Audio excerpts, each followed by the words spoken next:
Imagine stepping into the grandeur of Buckingham Palace, under a sky heavy with rain, witnessing a gathering that might just redefine royal traditions. Just last week, Prince William took on the role of host at a rather unique garden party within the palace grounds. Amongst the guests were notable figures such as Princess Beatrice, Princess Eugenie, Zara and Mike Tyndall, and Peter Phillips. These cousins of Prince William, clad in their finest despite the dreary weather, were not mere attendees, but active participants, mingling with guests and adding a touch of charm to the event. This gathering was not your typical royal affair. The involvement of the younger royals, often seen only on the periphery of such high-profile events, hinted at a possible shift in the traditional roles within the British monarchy. The setting itself, a lush garden beneath a rain-soaked sky, provided a backdrop that was both poetic and poignant, reflecting perhaps the changing dynamics within the royal family itself. This scene, rich with royal relatives, sets the stage for a brewing discussion on their roles in the monarchy. As the party unfolded, so did the whispers among royal watchers and the press. The recent Buckingham Palace garden party, hosted by Prince William, became a stage not just for royal camaraderie, but for intense media scrutiny and speculation. The sight of William's cousins, Princess Beatrice, Princess Eugenie, Zara and Mike Tyndall and Peter Phillips, mingling among the guests, sparked a flurry of questions and analyses. The media's reaction was a fascinating mix of surprise and curiosity. For years, the royal blueprint seemed set on a path towards a slimmed-down monarchy, with fewer royals carrying out fewer duties. Yet here were these cousins, traditionally on the periphery of royal duties, stepping into the limelight. Was this a one-off or a sign of shifting strategies within the royal family? This question hovered in every headline and whispered conversation around the garden's manicured lawns. Speculation swirled about whether this inclusion hinted at a more inclusive approach to royal engagements.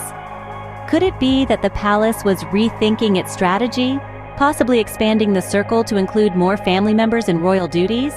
This idea seemed to challenge the very essence of the slimmed-down monarchy concept, which aimed to streamline royal responsibilities to a select few. Adding to the intrigue was the ongoing debate about the role of non-working royals in official events. Traditionally, non-working royals are seen but not heard, their presence a polite nod to lineage without the weight of responsibility. Yet their active participation at the garden party muddied the waters considerably. It appeared as though the lines defining who could partake in the royal duties were being redrawn, or at least blurred, creating a complex tapestry of roles and expectations.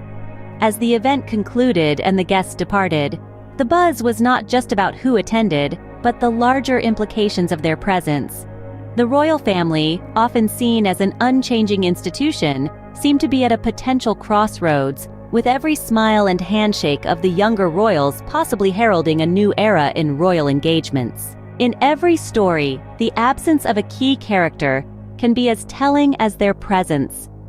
At the recent Buckingham Palace garden party, a notable absence was felt that shifted the entire atmosphere and dynamics of the event.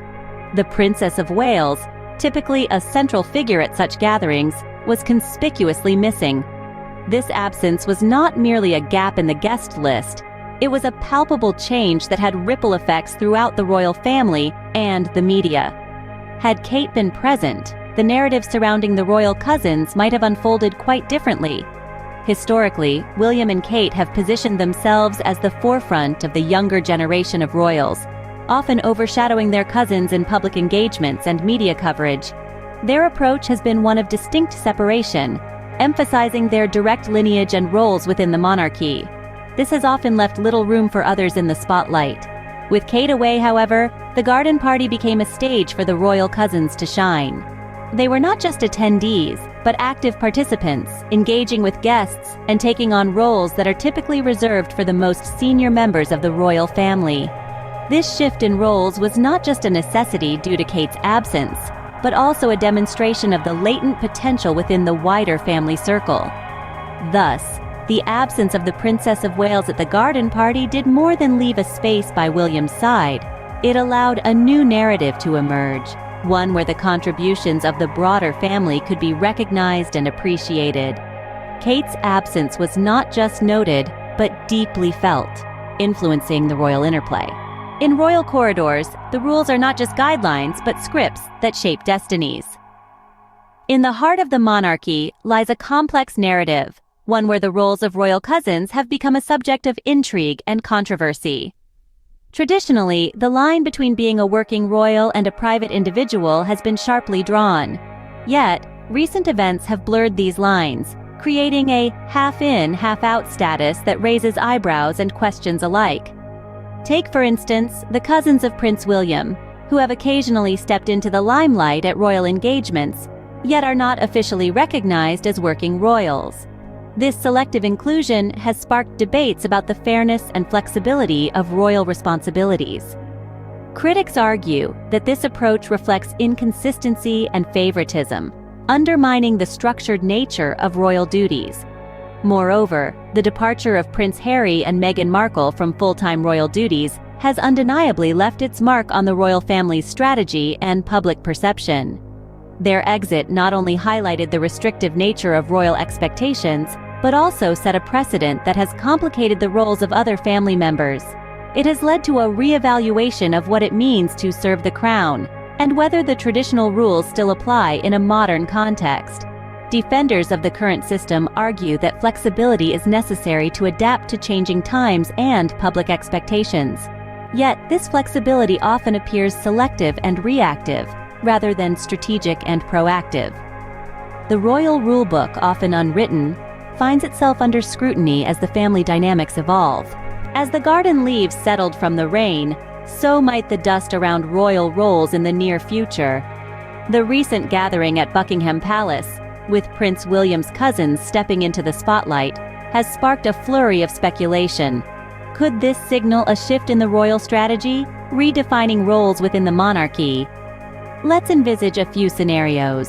With the Princess of Wales absent, William has leaned on his cousins for support in royal duties. This could be a glimpse of a more inclusive royal future. Perhaps in the coming years, we will see Princess Beatrice, Princess Eugenie, and others taking on more prominent roles, not just as placeholders, but as integral parts of the royal machinery. This would not only distribute responsibilities, but could also refresh the monarchy's image, making it appear more family-oriented and less centered around a select few. Moreover, the public and media reaction to these events cannot be ignored. There's a palpable fascination with the royal cousins. Their charisma and their ability to connect with the public could be seen as valuable assets in the monarchy's public engagements.